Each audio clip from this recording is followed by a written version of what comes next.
This is Editors, recorded recently, just 2 weekends ago, in Hyde Park, as part of O2 Wireless and Munich.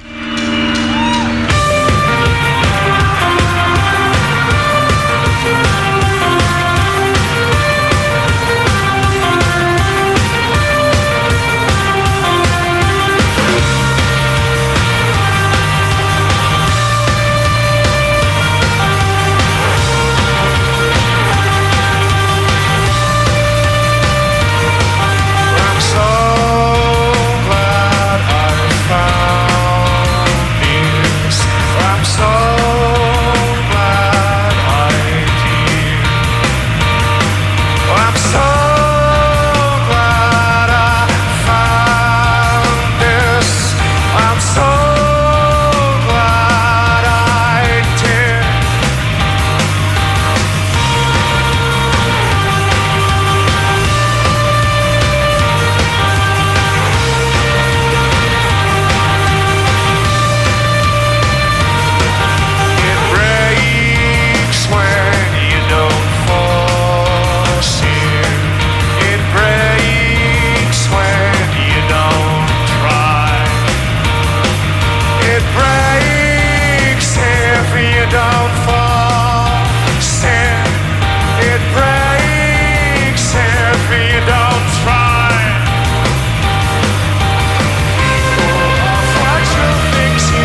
You're listening to Xposure, it is XFM, and that is Editors. Munich performed live at the O2 Wireless Festival just days ago, and I'm very pleased to say that Editors are back with a brand new album, An End Has a Start, and I have Tom and Russell here this evening. Hello. Hello. Hi. How are you doing? Very good, very well. How was Wireless for you?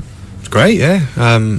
Leeds and Hyde Park, both very good, weren't they? Had fun. A bit muddy in Leeds, but it was nice to get back into the festival swing of things, you know. So that is your first footsteps onto the festival arena for 2007, is Pretty that right? much, yeah. Well, we did one in Europe, didn't we? Yeah. The night before. So our first weekend at festivals proper, yeah. So and of course there are many more to come.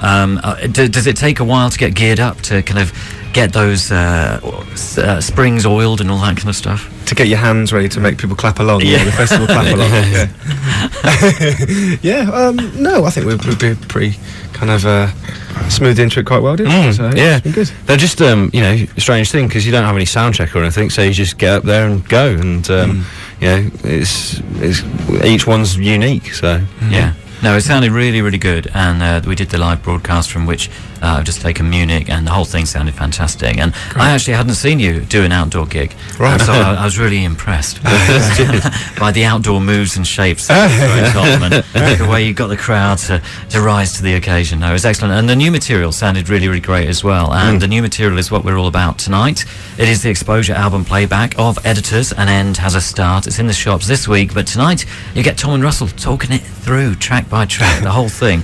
So when did you start thinking about a new album, and when did you go in to start writing it or recording it? Well, we're pretty bad at writing on the road, but we spent a lot of time there with the back room. So after Christmas '05, we managed to put together 2 songs which we were playing live from that point, really, and that was The Weight of the World and Bones.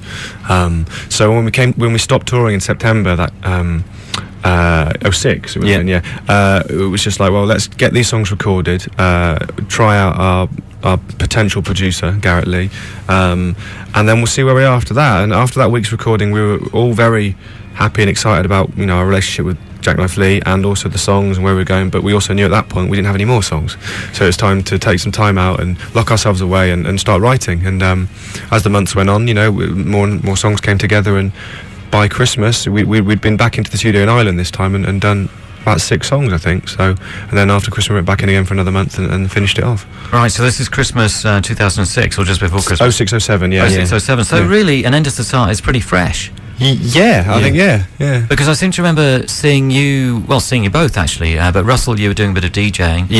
Along with Ed at one of the XFM Big Nights Out. I guess that was in October, so maybe that was just after you'd started doing those songs with Jackknife Lee or Garrett Lee. We've done the 2, yeah. And so, we were just going in to do the first half of the record then, so it was a very quick process. I think like 7 months, from when we stopped touring till, we started touring again. Really. We didn't have a stop date on the record, though, because we knew as soon as we had 10 or 15 songs written, it was like, well, let's go and record them. And if they're not good enough to make the record, we'll put we'll take more time after Christmas and write some more. And I don't know, just everything happened organically, one thing after another, and it was just like, oh, this is working, isn't it? Yeah. And so when you first recorded those 2 songs with Garrett Lee, where was that?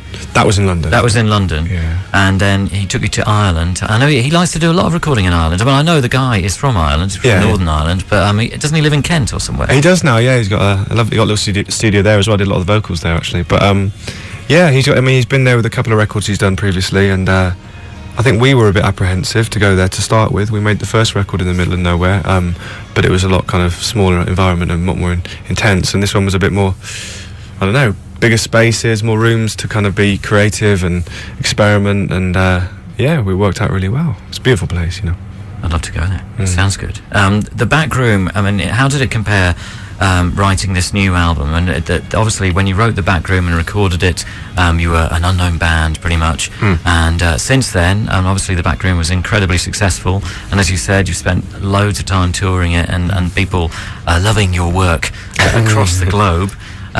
So did that mean there was a lot of pressure on you this time round? Well, the first 11 songs that you write, sorry, not the first 11 songs, but The Back Room is made up of the 11 best songs that we had as a band.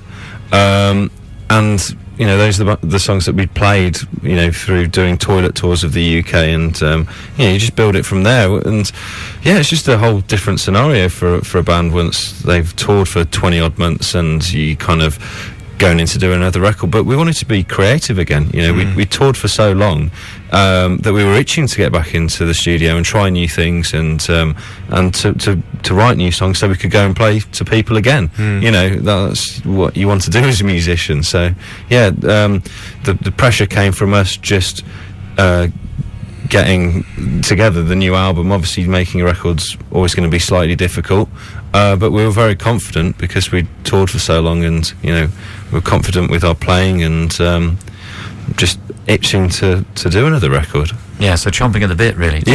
Pressure would have mounted up if things started to go wrong and we didn't think the songs were good enough, you know. But one by one they were recorded and they came out, and it's like, well, that's amazing. You know, we think that's amazing. Not that it is, you know, everyone else has. We didn't think that everyone else should think that, but we thought it's amazing, and that's where you should start, you know. And then you go from there. You know, as long as we're getting the buzz, you know, when we're in the studio and when things are coming together, or when there's a certain, you know, guitar line or a certain melody, and we're getting that excitement, you know, that's the main thing. You know, nothing really else matters apart from us in the studio. So yeah. And how does it work as editors writing songs? Do you all work together at the same time, or do individuals bring certain ideas to the room? Or? It starts with me, really. I mean, you know, I said that, you know, when we locked ourselves away after September, after those first initial songs that we recorded, yeah, it'd be me. Not literally, but chaining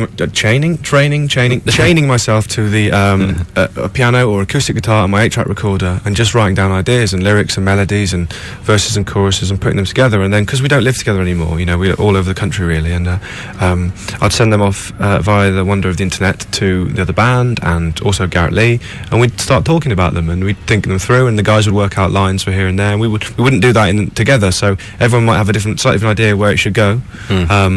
We did a few days rehearsals, and then we just kind of went, well, let's sod it, let's just get in the studio and try and see what happens. And we pieced it together there, you know. And obviously, you know, no one tells each other what to do, but the start of the song comes from me, but musically it needs all four of us to make it into an editor's song. Yeah, and definitely you have an editor's song and sound. I mean, it's a pretty unique kind of sound, and the album definitely is editors. It's nobody else. When you listen to it, it screams. It screams editors, which is great. It's interesting to hear that you used to live together. I seem to remember when I first met you. I actually met you in Birmingham. Right. XFM was doing some kind of gig there. Yeah. With The Departure, I seem to remember. That's right. And you were in the audience, and we had a chat afterwards. And were you all living in the same house in Birmingham? At that point, yeah. Yeah, we lived together. Like the Monkees. And the Spice Girls. And so, I mean, now obviously, Tom, you said that you all live in different parts of the country. Yeah. Has that been healthy to get away from everybody? It would have been a bit unhealthy if after touring, you know, we lived together for 4 or 5 years from university to going on tour. Then we lived together in a tour bus for a couple of years, and you know, just hotel rooms and on stage, so in each other's pockets. If we had then finished touring the back room and gone back into a little shitty house in King's Heath and lived together for a bit longer, then it would have been really weird. That'd be unhealthy. So yeah, you know, you need some time on your own. You know, not ages. It wasn't like we were itching to get away from each other, but you know, it's good to go and see people, other friends, family, and you know, for some time at least. Who's needed to get away from the rest of the band furthest? Who lives further away than anybody else? Well, I'm based in London, and Chris is in Nottingham, and Ed and Russ are in Birmingham still. But the band is still from Birmingham. You know, once as soon as we recorded the record, all the rehearsals we've been doing for these shows we've been doing and will be doing, I was living at Russell's house again, in Moseley, and we'd be rehearsing in Selly Oak. So yeah, keeping it Brum. Yeah, well, I think we like being from Brum as a band. It looked after us and kept us safe when we weren't ready for anywhere else. Yeah, no, that's good. What do you make of other Birmingham bands that have emerged in the last few months? Shady Bard have just got a record out now. Phenomenal band. Love them to bits. I think the Twang are amazing. Incredible songs. Lots is written about them and their antics, but if you just look at the songs, they speak for themselves, even if they're all mute, which they're definitely not. Yeah, it's a buzzing. Oh, The Enemy as well. Great. Yeah, I mean, I'm looking forward to hear what they come up with as well. There's always, I think there's always been good bands from Birmingham, and you know, the surrounding area, but it's just not written about loads because there's not a big infrastructure there. You know, there's no kind of record label that's been established there, that's nurtured bands or no kind of structure, so people can just be tucked away doing their own thing for years before they come out, which is kind of a nice thing, because they're just doing it. So and it means that when they do emerge, they're rather fully formed, like yourselves. I mean, it was kind of amazing when Editors first emerged, and it's like, wow, this band is so good. This is like their first single. How does that work? Just in a rehearsal room every night. Time. I think just if you're just as a human being, you need time to discover your own identity and realise what you're about. And it's the same if you're in a band. If you get forced into the limelight before you're ready, it can never be healthy. Yeah, and it can happen a lot in this country because we're so hungry for exciting. Everything's now. But it's true. But from Birmingham to the world, and Enter the Start is definitely going to take you around the world, and we're going to play the whole thing tonight. And Tom and Russell are going to talk us through it track by track. It is the Xposure album playback of the new Editors album, and you cannot afford to miss it. Do not go away. Xposure. XFM. Kennedy's Xposure on XFM.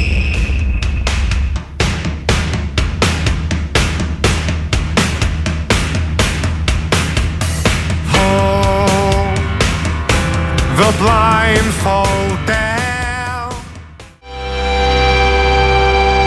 It's Xposure, it's XFM, John Kennedy with you until 1, and that is Editors, Smokers Outside the Hospital Doors, the first single, and also the opening track to the brand new album, An End Has a Start, which is getting the Xposure album playback treatment tonight, and I have Tom and Russell with me here to talk us through it track by track, and it's a great way to open the record.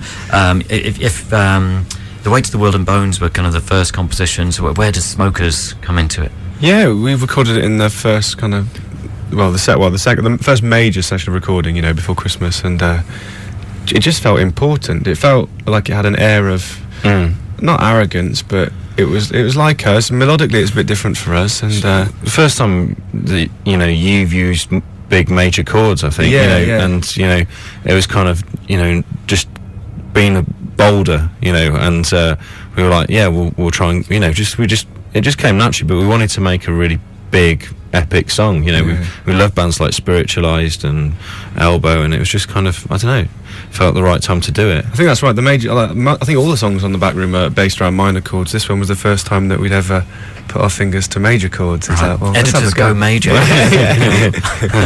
Dylan goes electric.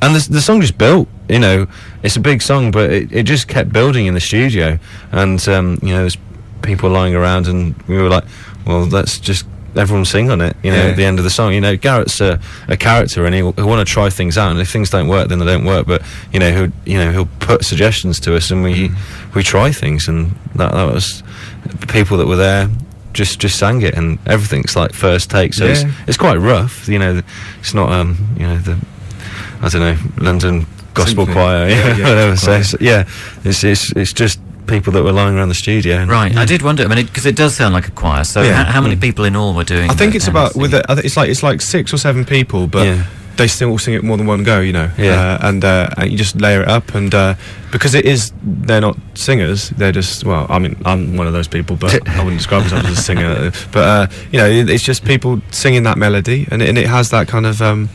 I don't know, it makes that moment in the song, and like Ross said, if it sounded rubbish, we were going to take it off, but we wanted this.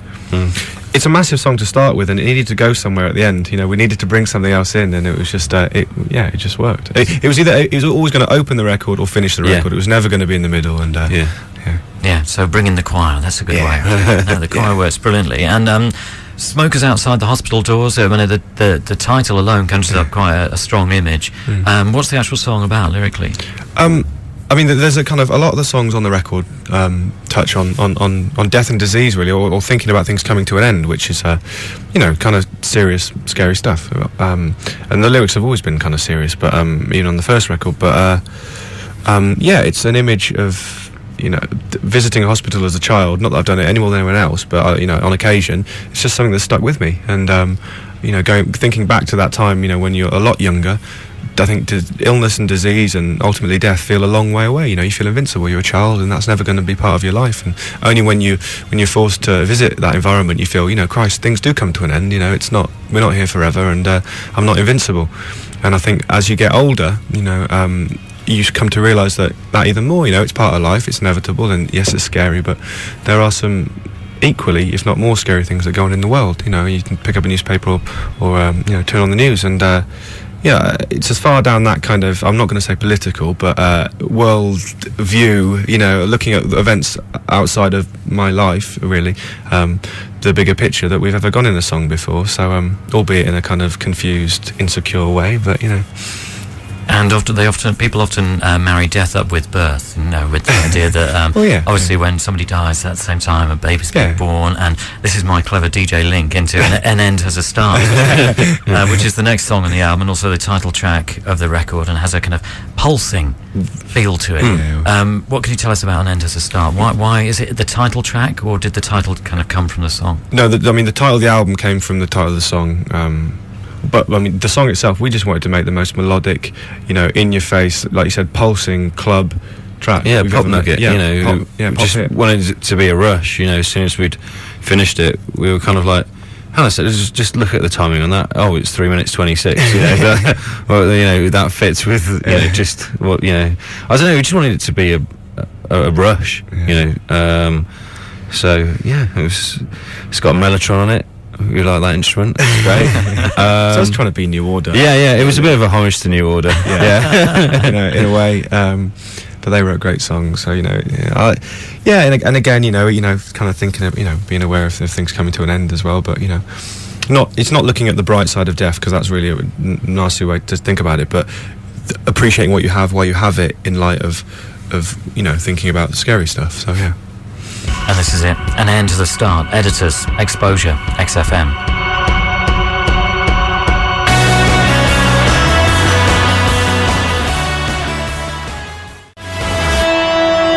An End Has a Start. Editors on Xposure XFM, the title track of the brand new album in the shops this week. Getting the Xposure album playback treatment tonight with Tom and Russell talking us through it track by track. We've only just begun. What do you think of it so far? john.kennedy@xfm.co.uk. That's my email address. 83XFM is the text number. Let me know your thoughts. I'd love to know what your reaction is. Maybe you've been listening to the album for the last couple of weeks. Maybe some of you have sneakily downloaded it or something like that, as somebody revealed to me last night. Or maybe you've gone out and bought it today. I've been listening to it. What do you think? What do you think? Tom and Russell have got to tell us about. john.kennedy@xfm.co.uk. 83XFM. Track 3 is on the way. Xposure. XFM. And we're half of the band Editors, and you're listening to Xposure on XFM with John Kennedy.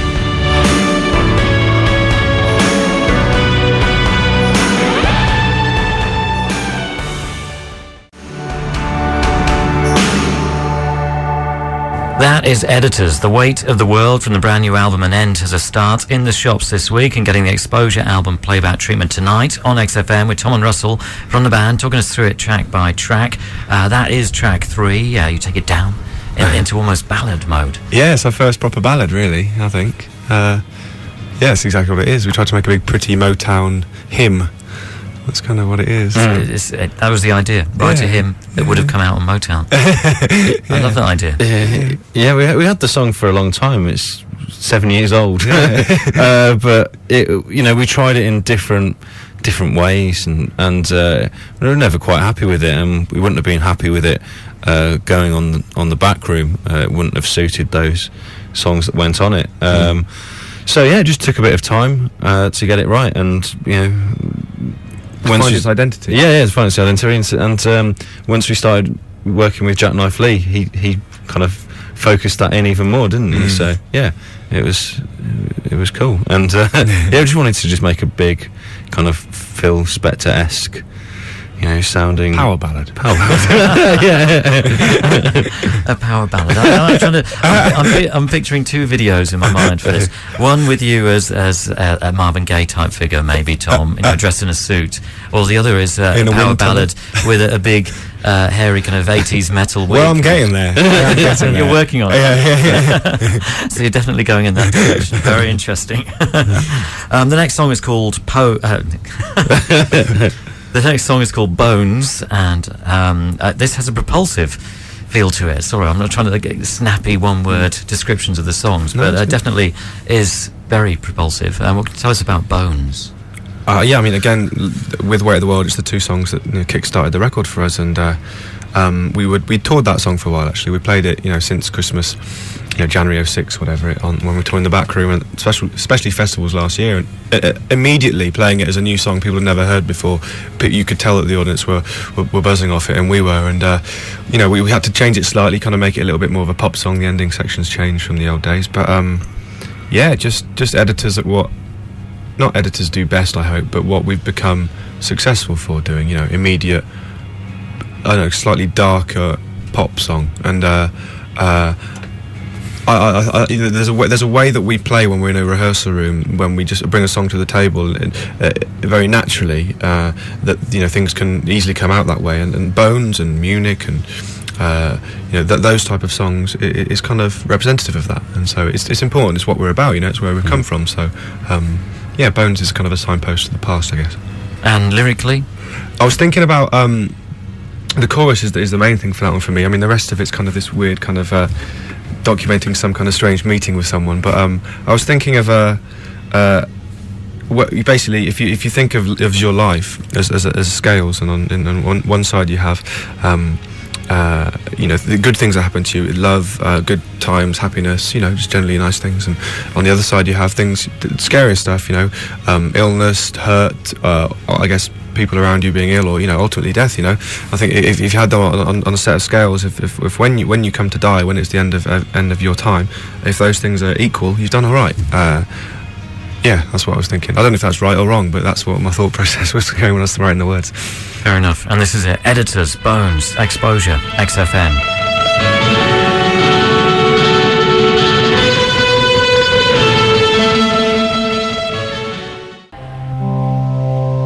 Hello, I'm Tom. And I'm Russell. And we're half the band Editors, and you're listening to An End Has a Start on John Kennedy's XFM Xposure.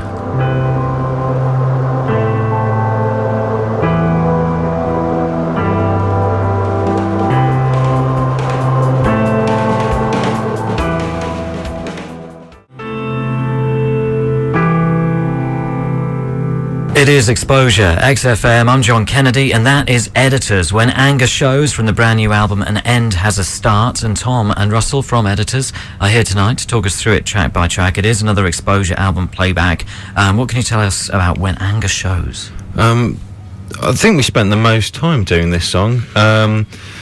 It took a while for it to come together from the initial demo format that Tom gave to the band.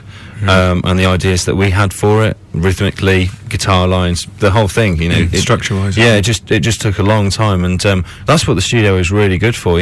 This is a song that Ed spent 3 days drumming in to get the sound and the patterns together for, because like someone was saying with Bones, that was a signpost for where we were, and what happens to us in a room. But it's also a thing where we don't want to fall into the same traps that we know how things will work. So it was just trying to push that a little bit, and come up with a few sort of different rhythms and just evolve. It's a journey, this song. So we like songs that don't immediately reveal themselves on first listen. There's an instant side to what we do, but we try to make songs that you're going to need to listen to a few times before you get. And what I'm quite enjoying, I do go on a forum fairly often, and obviously the record's leaked, and that's fine, and lots of people have had the songs for a couple of weeks now, and this song, after a few people have had it and obviously listened to it over and over again, is coming out as one of the favourites on the record, and that's great for us, because as musicians, to try new things and try to challenge yourself and make records that aren't always 3-minute pop songs that are challenging for a listener, but then to ultimately rewarding ourselves creatively, but also the listeners taking getting some kind of rewarding experience from listening to it is what we do it for. And it's ace that people are liking this song, and it's like nothing we've ever done before, and it takes its time, and When Anger Shows. How important are things like message boards and forums to you? I mean, obviously you get a response when you play live and see the audience reaction, but it's interesting that you love hearing about what people are talking about in the songs. Well, of course you kind of it's not that you religiously look at it, but of course you're conscious of what the real fans think, and not real fans, that's the wrong word. Fans that are very intense and it means a lot to them, and they spend a lot of their time, on the forum talking to other fans like themselves, and they meet up and they plan their holidays around our tours, and they come and see us, and those people are important. They're why we're here, really. And so you can't not pay attention to what they say. And you, of course, you can't please them all the time. We wouldn't change the music we make, really, but you're always pleased when they like what you've done, because they put us here in the first place. They were at the Barfly the first time we did that XFM Xposure night, and the first time round, years ago, they were there down the front, and they're still there talking about these new songs. So of course it's important. You can't take them for granted. And they're still down the front for every gig that we do. That is amazing. A recent tour, and you see a lot of faces that you see. You can't take that away. It's great, but it's scary looking at message boards and that kind of thing, I think, sometimes. 'Cause you get a pretty candid opinion on there sometimes. People don't hold back. You have to take it with a pinch of salt as well. They always slate Chris's fashion wear, and I don't know why, because I usually like what he wears, but they really have a dig at him sometimes. His jackets, his trousers, shoes, the fit of his t-shirt on Jules Holland. He gets it bad. That t-shirt was too tight. It's lucky because he's the probably one who can take it the best. So fine. You. That sounds harsh. If you want to share an opinion tonight, john.kennedy@xfm.co.uk. That's my email address. 83XFM on the text. The Racing Rats is the next track from Editors. The Racing Rats. An End Has a Start is the album. What should we know about the Racing Rats? This begins with a piano. It does, yeah. There's more piano on the record simply because there was a piano in my room when I was writing it, and it most of the songs had piano to start with, and some of it was taken away, and it's just chords. It's not particularly complicated piano, but it's another colour to our sound, and we're not scared of that. It's an instrument. Why not? And so it starts off with these piano chords, and it builds to. I don't know. Again, this will probably be a single, I don't know, big soaring chorus, huge middle eight, noisy, and we wanted to be really light and nippy, and just felt like I don't know, galloping horses or something. Just went for it. And I've touched a lot on morbid things so far, talking about lyrics. A lot of them are kind of deal with things coming to an end and stuff. And the lyrics come from me, and there's been a few things in my life that have made me write about that. I can't stop it. But there's also a couple of songs on the record that I don't know, touch on being in planes and visiting London, Tokyo, and touring and seeing, being in London or wherever, and see, these vastly overpopulated cities, with millions of people. If you step away from it, look like ants or rats or whatever. And but it's exciting at the same time, as scary as it is, and that filtered into the creative process from what we've experienced, as it always should do. Yeah, and so that's where this song comes from lyrically. Those kind of observations that you've encountered over the last couple of years. Definitely, yeah. And this is it. Editors, The Racing Rats on Xposure, XFM. When the time comes that you're no longer there, fall down. It's on Xposure, XFM, track 6 from the brand new album, An End Has a Start. Push Your Head Towards the Air is the next song. There's a kind of a nice acoustic strum at the beginning. There's a bit of a choir hum beginning as well. Is this the same choir coming together again? No, or this is just me humming, actually. Right. It's a big hum. Yeah, it's just a different. Yeah, it's kind of an odd way to start a song, actually, with a big hum after the initial quiet acoustic. But I don't know, it seemed to work. It's just it was on the demo when I first did it. I was just there playing those chords, and I just kind of sung that melody, and there's no point putting words to it if you can hum it sometimes. And we talked about the When Anger shows being some kind of big journey and something new for us. This is a similar type of thing, a song that I think takes a few listens, and took us a few listens as well to get it right. We start, stop, kind of, just where should it go? How should we play the drums? And it's probably the loudest point on the record. That middle bit for a quiet song. It has the loudest bit on the album. That point soars, and it's got all these soaring drones. Really, I suppose. Presumably Chris supplies those. He's, Chris had what people might call a trademark sound on the first record, and he's tried new things. And that wall of sound that he introduces in the middle of this song is more like something you'd hear on a Sigur Rós record or my Bloody Valentine record. And there's lots of amps and lots of mics just trying to get, because the studio is a big room, and just trying to capture that and capture the height and capture. Wanted it to feel like a glacier. Moving. Okay, well, I think you succeed, and then it comes back to the hum at the end. It comes down again.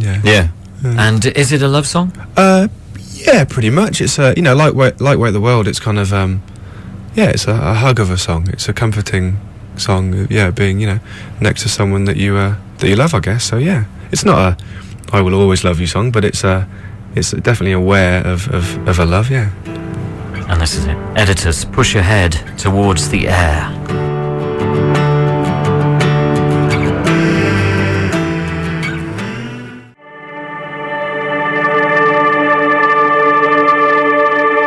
Push your head towards the air. Editors on Xposure XFM, a hug of a song. Tom describes it as. And I hope you enjoyed the soaring. I mean, the soaring guitar and soaring drone sound amazing in that. And I'm well into this humming. More humming in rock. Wait for the crash test dummies. Good point. Escape the Nest is the next song. Escape the Nest somehow. Is that the lyric? Yeah, we really are ants now. Escape the nest somehow. Yeah. We just wanted like the biggest, heaviest riff song we've ever done. I guess it's kind of akin to Bullets, but turned up to 11 really for us, and the most testing melody that I've ever sung in the chorus.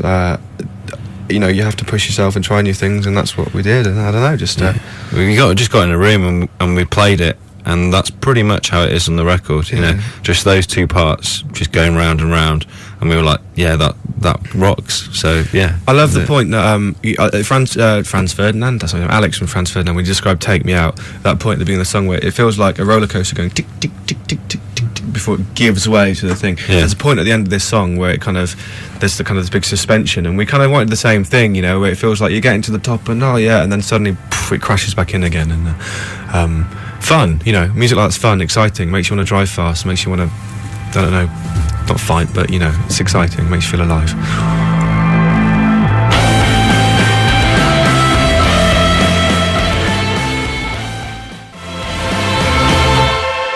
Well, does it make you feel alive? Escape the Nest, Editors on Xposure XFM from the brand new album An End Has a Start, getting the Xposure album playback treatment tonight, and it's also looking like it's getting a thumbs up. Max says new Ed stuff sounds just incredible, adoring those Phil Spector style drums on Way to the World. Bone sounds just immense, what a guitar riff. And hello to Eloise, I think it is, and Abs. Editors are simply the best, amazing, great tunes, and I love you. Who says Misery can't sound good? On the bus I can't sit still listening to you on my iPod. I bought both CDs. You deserve my money. You were live and loud in my flat, tuned to XFM at Hyde Park O2 Fest, and I didn't give a monkeys about the neighbours. My wish is to be lucky enough to get tickets to see you in concert next time. Editors rule. Hopefully your wish will come true. Some dissenters though. Nikki says great tunes. They're no Tellison though. Nikki's a regular correspondent about Tellison. She's a bit of a fan of them. And Michael says, I don't know about Editors. Joy Division rip-offs. I'm listening just to prove my point. I reckon they still are. What do you think? You've got to share love or hate. john.kennedy@xfm.co.uk, 83XFM on the text. What do you think of it so far? We've got 2 more tracks still to come. john.kennedy@xfm.co.uk, 83XFM on the text. Xposure. XFM.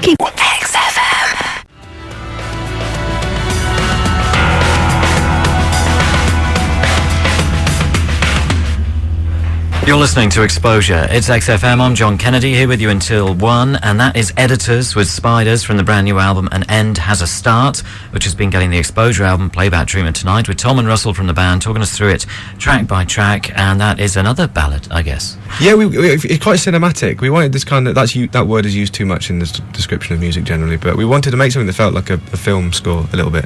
I think as we were doing that, it starts off like a ballad, but then this kind of big crashing house beat comes in, and and if you listen carefully, you can hear us playing hide and seek underneath it, which was just I don't know, it got quite every now and again in the studio it gets kind of intense, and you need to lighten the mood, and Garrett's like, let's play hide and seek, turn all the lights off and put a mic up, and next half an hour whenever 10-20 of us are just running around being idiots, and it creates a nice atmosphere, and it's kind of selfish but pleasing for us when you listen back to it. Yeah, the song just sounds like hide and seek now. It's weird. And there's something creepy about the kind of spiders kind of things hiding in the dark, and that's what we were doing. Yeah. You know. Yeah, well, that's kind of extraordinary. Really. It's the first time anybody's come on the show and talked about playing hide and seek while actually recording a song. Yeah, it's amazing. It's all in the background there, and there's people laughing and things, and headphone listen. Yeah.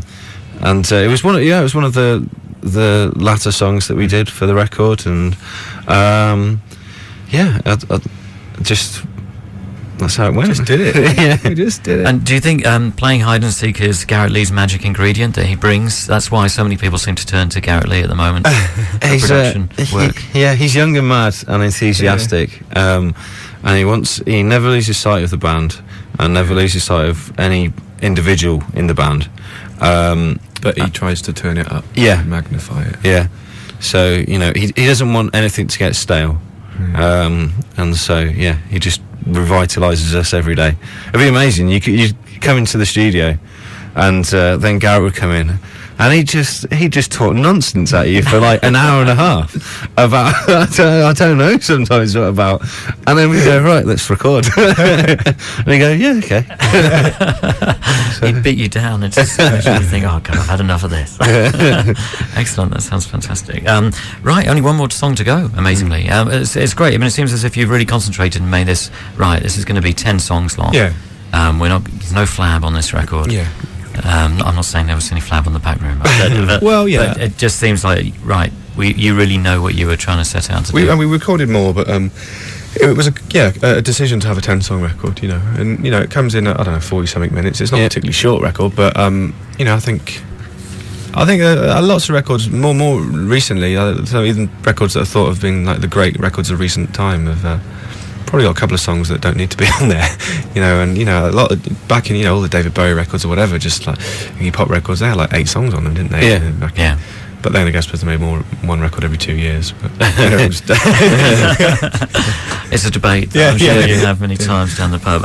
Well Worn Hand is the last song on the album, and I mean I've mentioned ballads a couple of times, and if there is a downbeat moment in the album, then this is it. I mean, it's all stripped down. What can you tell us about Well Worn Hand? Yeah. It was one of the last things we did for the record, and we had the song kind of lying around for a while, and we knew it was going to be a quieter song, but me and Chris did it in one take in the evening at 10:30, 11 o'clock at night, and I was there at the piano. He was just next to me. He was singing, and he was playing next to me, and we got the sounds up and just did it, and we would talk back to the control room and said, "How was that?" And then Garrett was like, "I think you probably got it there, guys." And we came in, listened to it, and it. There are lots of really huge moments on this record, really big bits that gargantuan, if you would. But this is very small and intimate, and I think it's important to have both on a record, and to finish on that kind of small, dark, somber, very sad song. Kind of felt right. Don't really know why, it just did.